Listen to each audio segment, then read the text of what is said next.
ठीक है. Thank you. Can we start now? Yes, sir. Okay.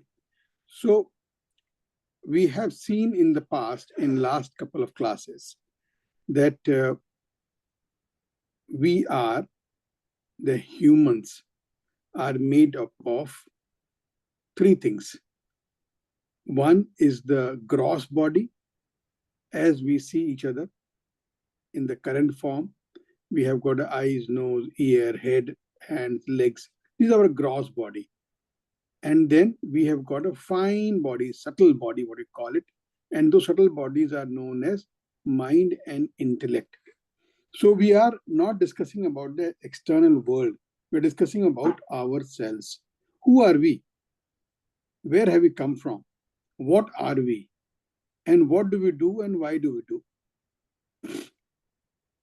In that process, we realized, we talked about it, that body, we humans are made up of spirit and matter.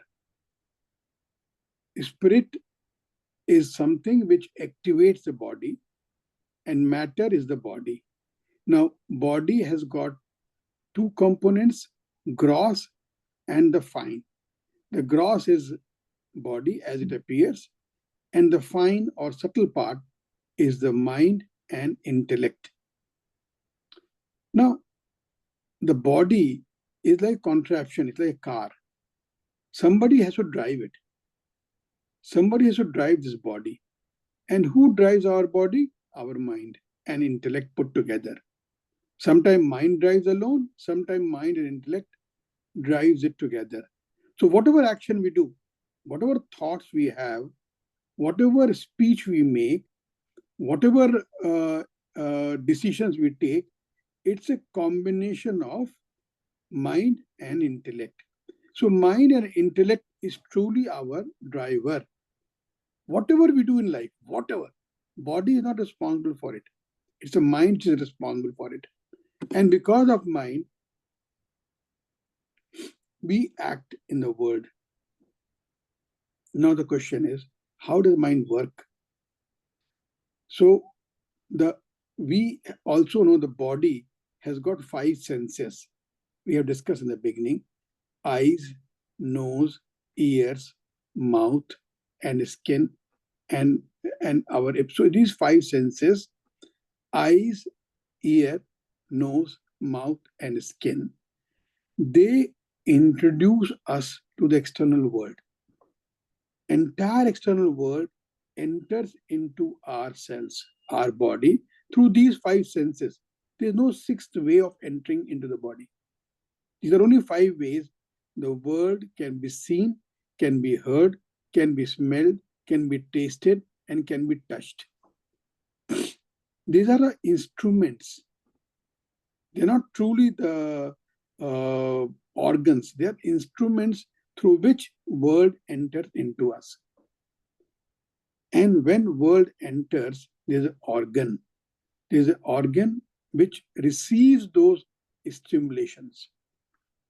And that those receiving of stimulation is in the mind.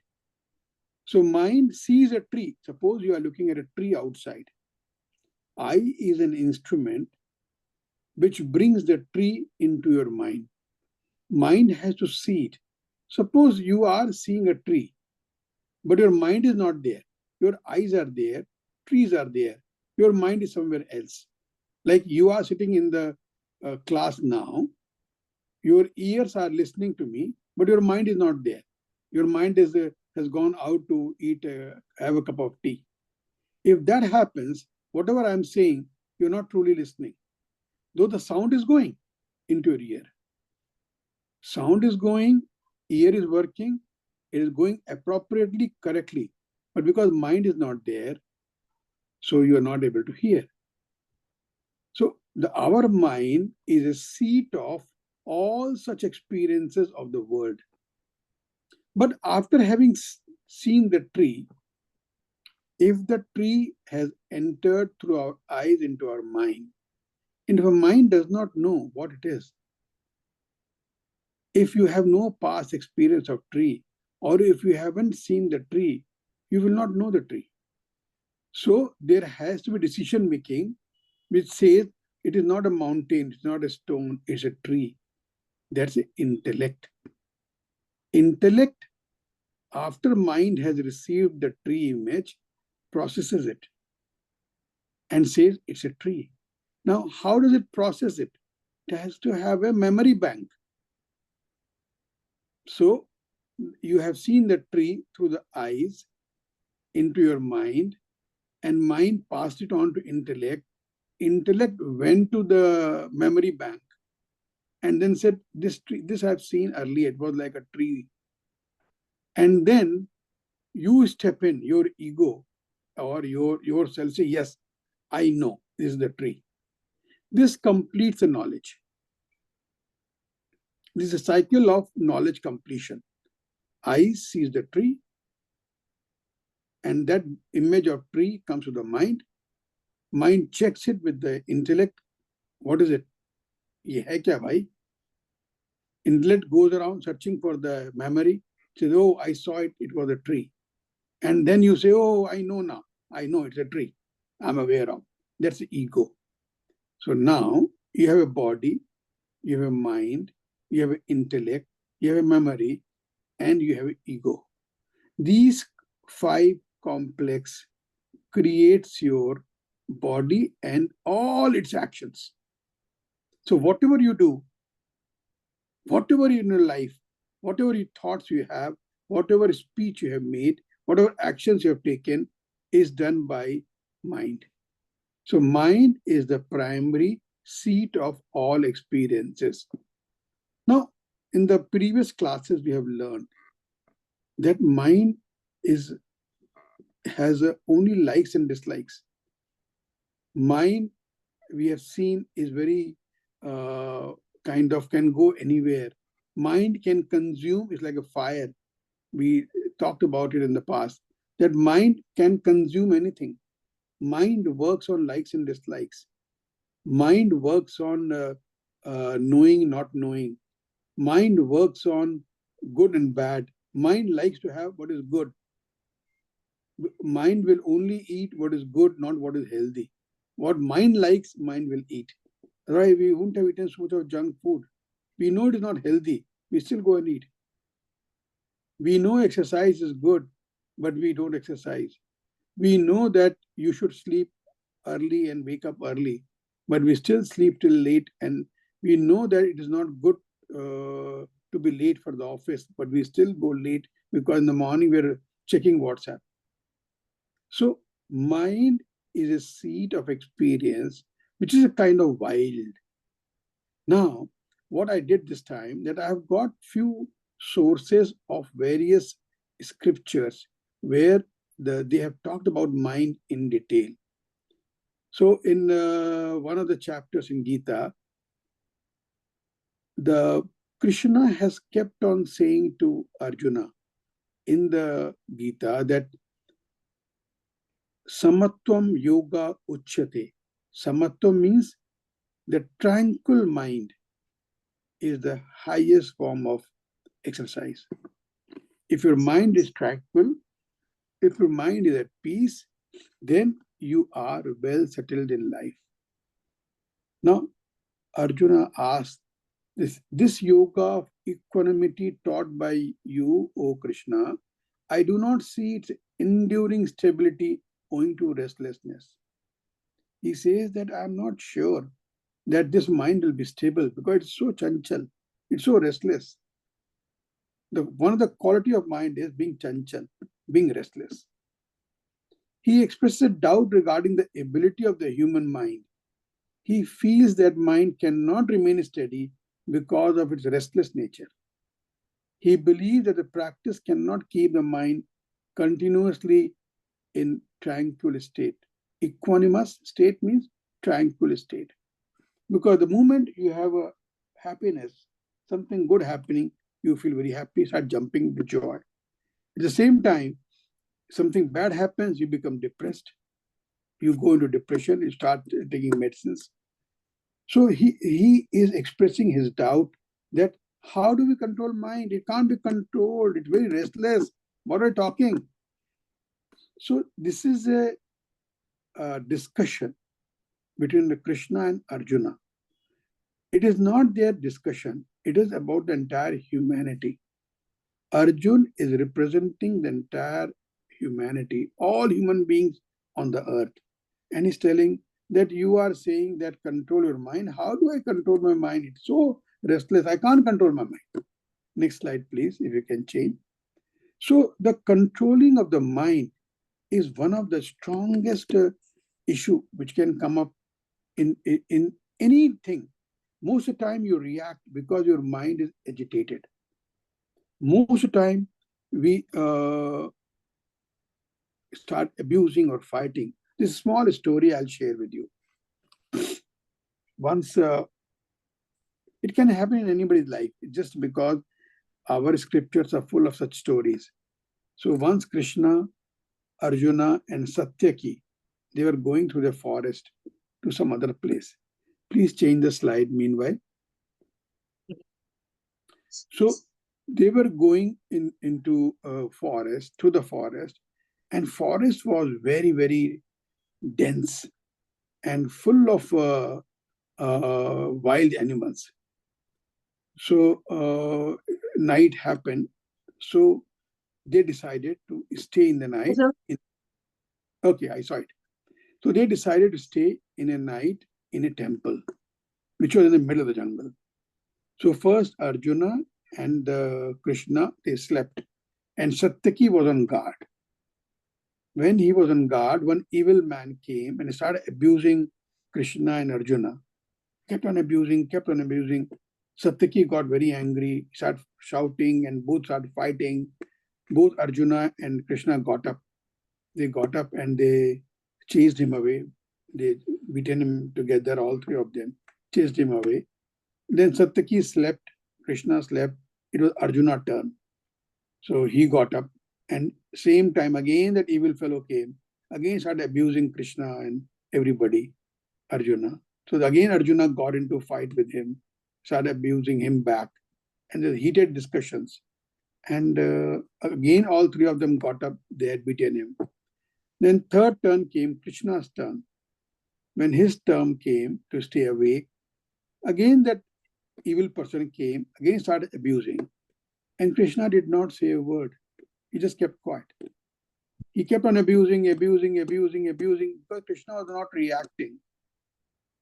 So that fellow thought no point abusing somebody who cannot respond, and he went away.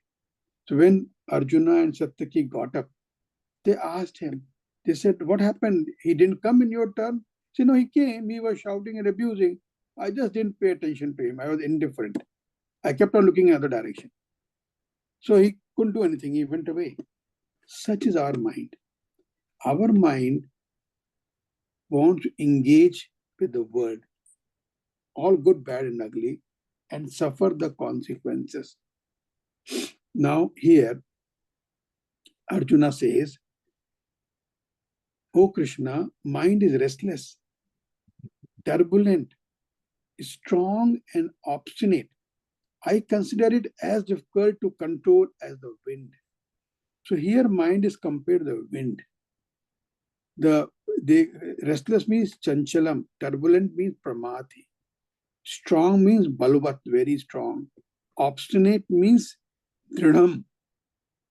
Now, what is the example? The mind constantly makes demand until the intellect exercises control over it. If you leave on the mind will keep on demanding. I want this. The moment one is fulfilled, he says, I want second. The moment second is fulfilled, he wants four more things. So look at ourselves. When we were young, when the father gave us one toffee, we were so happy. Then we wanted a bicycle. Then we wanted a girlfriend. Then we wanted multiple girlfriends. Then we wanted a car. Then we wanted a better car, bigger scooter, bigger bike. So our demands have never become less. So mind keeps on asking for more and more demand. Turbulent. The mind can be very, very turbulent, pramati. Passion of the mind rise higher and higher. Like it's a wind. Wind is so, mind and wind are so insubstantial, so quiet, cool breeze is blowing. Suddenly breeze becomes strong, becomes stronger. It takes the car with it. It takes the ship with it. It uproots the trees. Same wind. Same wind, which was so calm, so nice, so cool, so pleasant, became so turbulent that it uprooted the trees, destroyed the house, brought the tsunami. It can do anything. Then it says, Balvat, very strong. They say mind and wind are both insubstantial, yet both have great strength. They can move mountains. Obstinate. They are so obstinate. Like when the huge wind is coming, you shut your door, windows, everything. But still the sand comes in, the dust comes in through small hole under the door, in between the window sill. Somewhere it will find way and come in. It's so obstinate. It's so unyielding. It's never satisfied. It wants more and more. So the mind here has been compared. Why I'm giving this example, that this is what is happening to the whole humans. It's not that it's only happening to A, B, C. There's nobody spared from it. And considering this quality, Arjuna says, it is extremely difficult to control the mind. Please change the slide.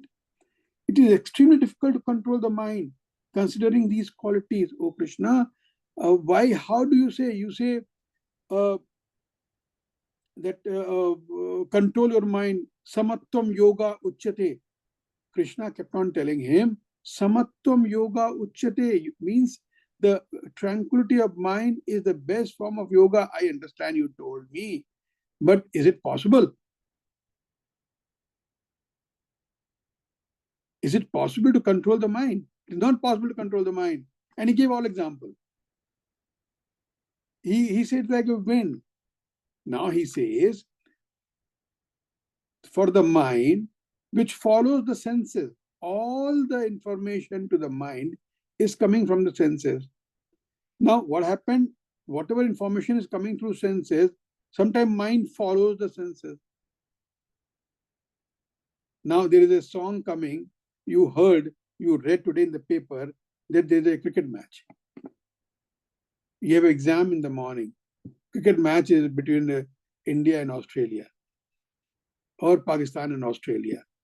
Now, the moment you saw the match, and if you like cricket, you said, this exam will come again after 10 days, I can give the exam. Let me go and watch the match. India, Australia don't play every day. Sometimes they play. Let me go and see it. So your mind was taken over by the desire. So mind, following the roving senses, like a drunkard who likes alcohol. He has no money, less money, his family is suffering. But every evening, his mind, for alcohol, takes him to the alcohol booze shop.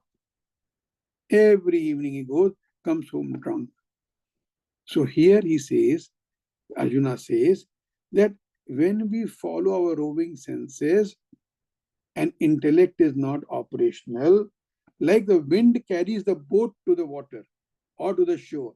When the wind is very strong, it carries the boat and hurls it against the shore and destroys the boat. Same thing. The mind takes the body and destroys it because it has no control over it.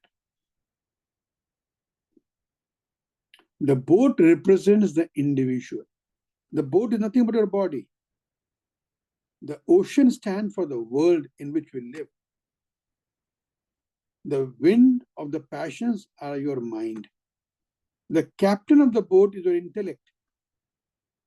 And the compass stands for the knowledge that guide him to the harbor. But when the winds are very strong, when the wind of the mind is very strong, and you follow your passion, you don't exercise, you eat every day, you eat junk food every day, you'll become fat. You have to go to office at 8 o'clock. But you get up from sleep at 8 o'clock because the mind is very strong. He says, I have to sleep first. Forget about the office. So you get late, boss gets upset with you. He scolds you in public. So many. You don't study for exam. You go and watch movies.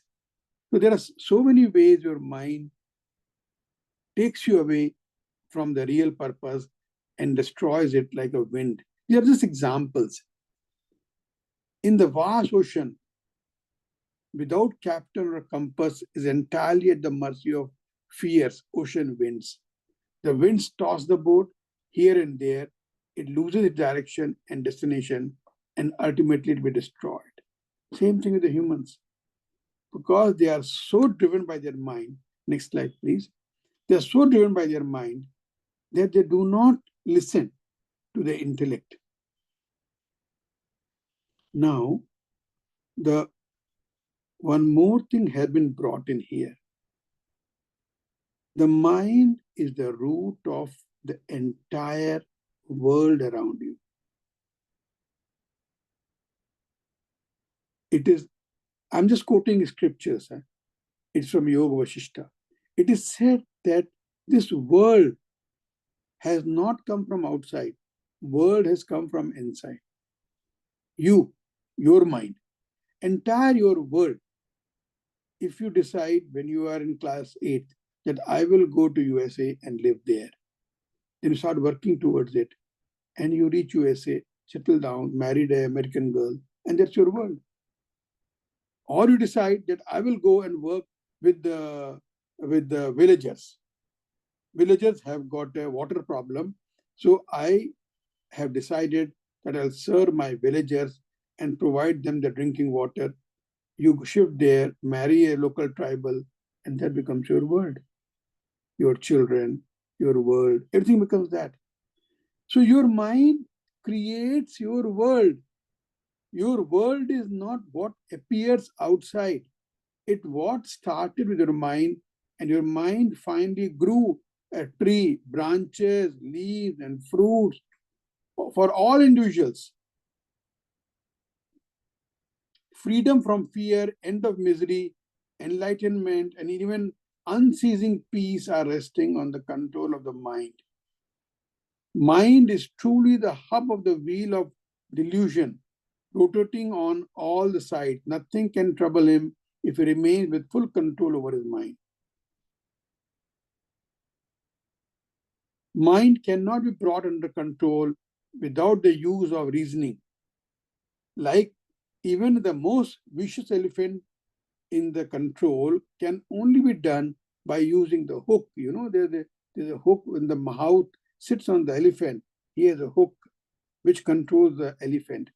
So you have to use the hook of intellect. Your entire world is not outside. It originates in your mind.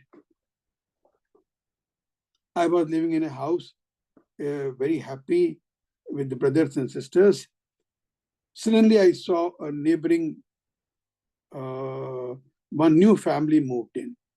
They had a very lovely daughter. I liked her. When I saw her, I liked her. Now, imagine, I saw her, but I knew that I have to study. It's not important for me to follow a girl. Let me drink water, forget about her. And then I started studying, and my life goes in my same path. But I was so infatuated by her. I kept on thinking about her day in and day out. Then I approached her, sent a small note to her, or text to her nowadays, WhatsApp, I love you. She responded, I love you. Now, both of us don't belong to the same caste. Our families didn't agree, but we ran away and got married. Now, my education suffered, and I couldn't pass my exam. Our families were very upset. We were living outside, trying to make our life together. It all started with the mind. If you had the first time when you saw that girl, if you had just drunk a glass of water and forgotten about her, your life would have been A. Now, because you followed your mind, your life has become B. Now, who is responsible for life A or B? The world or you? You, your mind. Next slide, please. So the entire world which gets created is nothing but your mind, and it becomes a tree, it becomes a branches, it becomes a fruits. When you got married, running away, you had a child. A child was okay till 2 years, then he became deaf. You realize he can't hear, so then you start running behind him, trying to take him to 100 doctors, get himself treated so he can start hearing. All those things is all started in your mind. Next slide, please.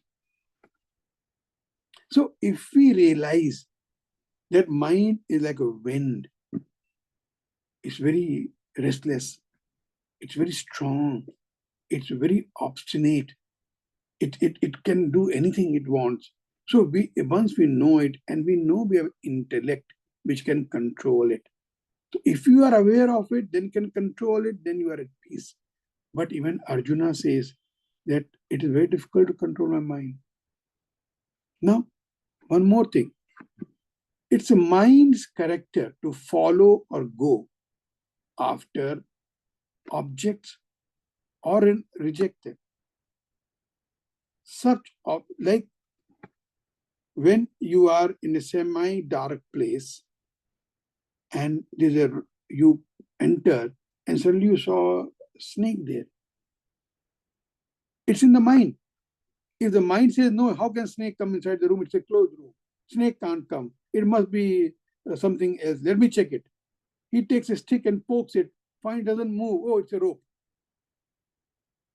But if you say, oh God, it's a snake, without checking it, without using your intellect, and get scared and start running away, snake, snake, snake, it's all in the mind. The same mind could have probed it a little deeper in 1 second and found out whether it's a snake or a rope. So such to accept, to agree, or to reject, these are all in the mind. And best example is snake in a rope. Dreams. You saw a dream. Dream is what mind is imagining. Now, many people will believe, oh, I saw a dream. It is a true. That dream I saw, that snake is going to bite me. And you accept it. If you accept it, then it becomes a fear. And you start living with a fear. If you don't go in the dark places, you don't go anywhere. You start checking it. But you say, no, it was just some stupid dream. Or snake, how a snake bite me? I wear shoes. And I don't go to such places. If I go to such places, I'll be careful. Finished. The fear gone. And what scripture says, that such acceptance or rejections by the mind is indeed your true suffering. It's indeed your true bondage. Next slide, please. It is never the body. It is never the body, it's the mind which drives you. Mind is like a driver. He's the captain of the ship. He takes you wherever you go. The Guru Vasishtha gave to Ram, this is he, I am this is mine. Such ideas constitute mind. They're all mine. Mind says that, oh, it's mine. Mind says it's not mine, it is just a book. What mine and yours? Read it, you take it. Read it. Then these things go away. Mind accepts certain things and rejects certain things. Why did I put this slide is to let you know that this Ram was born some 10,000 years back. So what his teacher taught him is true today also. The nature of mind to accept certain things and reject others is a bondage, nothing else. Mind is the cause of the perception of the objects. Your entire world depends on your mind. When it is dissolved, when you realize that mind is creating the world is also dissolved. Very strong words. I give example that your neighbor's daughter. If you had taken a glass of water and forgotten about her, you would have been in a different world. But you continued thinking about it, chased her, and now you're in a different world. When you wanted to go to USA, started with the mind and pursued that, you lived a different life, married to an American girl or a boy. But if you had decided to serve the humanity in your village, it would have been a different world. It's all where it has come from. World has not created it. You and your mind has created it. And the mind is samsara. The mind is also said to be bondage. Your biggest control, the biggest bondage, biggest misery is the mind. The body is activated by the mind. I mean, when you do something, it's a mind which tells. Like, give an example of a tree. Tree only shakes when the wind comes. Tree doesn't shake on its own. Body can't do anything on its own unless mind tells it. Tree will not shake unless wind comes it. They say the only thing to conquer, if you want to conquer anything, conquer your mind. Its conquest leads to the attainment of everything. Without its conquest, all other efforts are fruitless. Next slide, please. If you do not control your mind, whatever else you control is not going to be useful. And here it says that Manohi Jagtam Krita, Manohi Purusha Smrita. Like the mind creates your world. Individual is nothing but his mind. Anything done with the particular mental attitude becomes life that alone. Example is, Mansav Kritam Papam Na Shariram Kritam Kritam Yana Valingita Kanta Tana Valingita Sutta. With this very same body, a man embraces his wife, and the same man embraces his daughter with love and affection of a father. So it is not the body, same body hugging daughter and wife, but the mind is different, so the presentation is different. Next slide.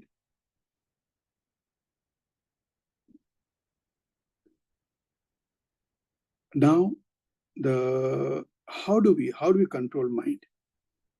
We'll talk again in next class in detail about how do we control mind. But here, just to give a hope and hint that the Krishna says, mind is restless and difficult to control. I agree. But it can be controlled by practice and dispassion. Practice by constant practice and deploying intellect, along with the knowledge and realization that mind could be restless and could be of great harm to me. It is possible to control the mind. Practice and practice. What are those practices? We'll talk in detail.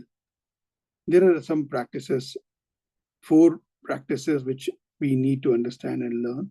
With that, we will be able to control the mind to some extent. Dispassion, controlling our desire. We know that mind is seat of desires, constantly seeking more and more. Hence, by deploying intellect, we can teach mind to stay detached and curb our desires. Both these practices will help us in controlling the restless mind and difficult mind. The mind, never underestimate the power of the mind. It can take you in any directions as far as you wish or don't wish to be in. But it can be controlled or it can be channelized.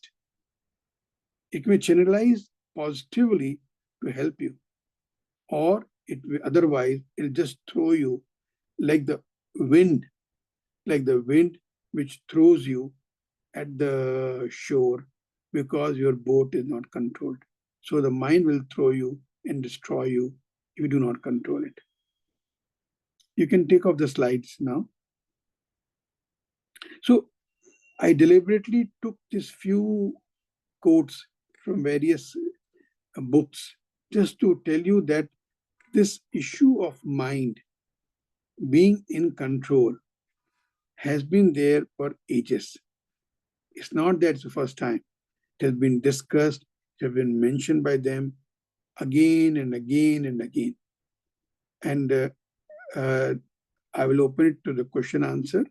And meanwhile, just to keep on thinking what we have said, these slides are there. I'm sure she will share with you all. Go through it.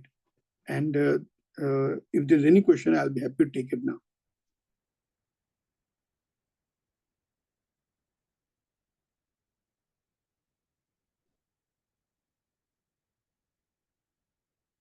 You're on mute.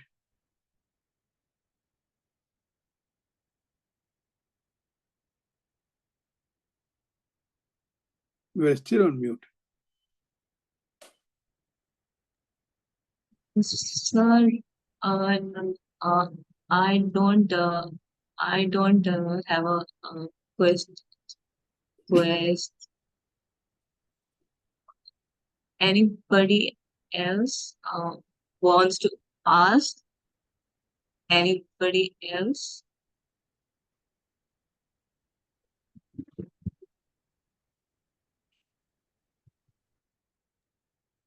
Hello, sir.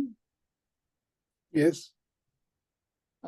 Sir, we all know that controlling our mind is really very important, but the problem is we can't control our mind. So I think the basic question is how to control the mind. I think it will figure out all the problems.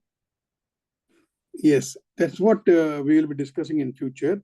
But what the Yes. last slide which said that to the practice and dispassion, you have to cut on your desires, and we have to practice controlling them.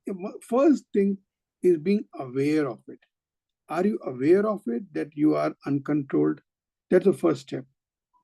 If you have a awareness of you're not in control, first very, very positive step is taken.